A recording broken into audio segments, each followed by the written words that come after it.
America సంబంధం అన్నారు, మొదట్లో వెన్నంటే ఉంటాను అన్నాడు. ఎందుకు ఇంత పెద్ద ఎత్తున ఈ కార్యక్రమం చేపట్టినామంటే మీరు అందరూ కూడా అప్రమత్తంగా ఉండాలి. ఇవాళ మీకు చదువులు అయిపోయినాక బోరు కొడితే ఆటలు ఆడుకోండి. ఆటలంటే ఆ ఫోన్లలో కూర్చుని పబ్జీ ఆటలు కాదు, ఆ పబ్జీలు సోషల్ మీడియాలు ఇన్స్టాగ్రామ్లు కాదు.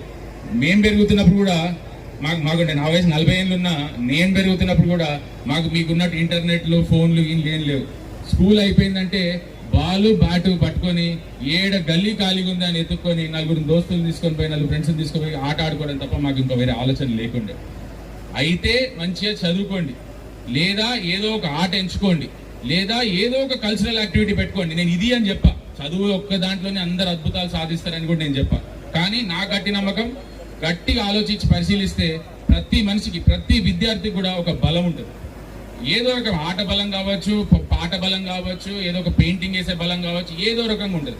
చిన్న వయసులోనే దాన్ని ఐడెంటిఫై చేసి తల్లిదండ్రులు కానీ టీచర్లు కానీ చుట్టుపక్కల ఉండే వాళ్ళు కానీ దాన్ని ఐడెంటిఫై చేసి దాని మీద పని చేసుకుంటే మనకు అది చేసేది మనకి ఇష్టమైన పని ఉంటుంది. కాబట్టి తప్పకుండా సక్సెస్ అనేది వస్తుంది.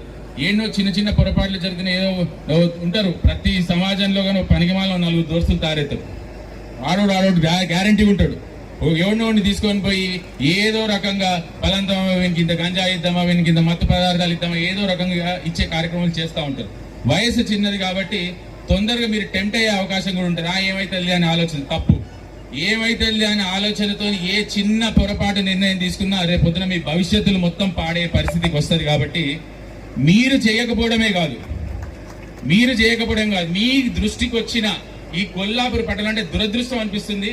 డ్రగ్స్ గురించి కొల్లాపూర్లో మీటింగ్ పెడతామని చెప్పి మేము ఏనాడు అనుకోలేదు.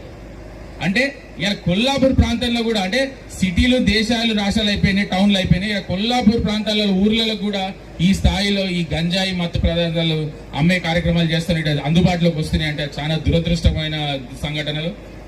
దాన్ని చిన్నగానే అంటే ఈ పరిస్థితులు ఉన్నప్పుడే ఎట్టి పరిస్థితుల్లో దాన్ని కొట్టేయాలి. మనకి కూడా నాగర్ కర్నూలు డిస్ట్రిక్ట్ లో కూడా ఈ రెగ్యులర్ గా ఇన్ఫర్మేషన్ మన దగ్గరికి వస్తున్నాయి.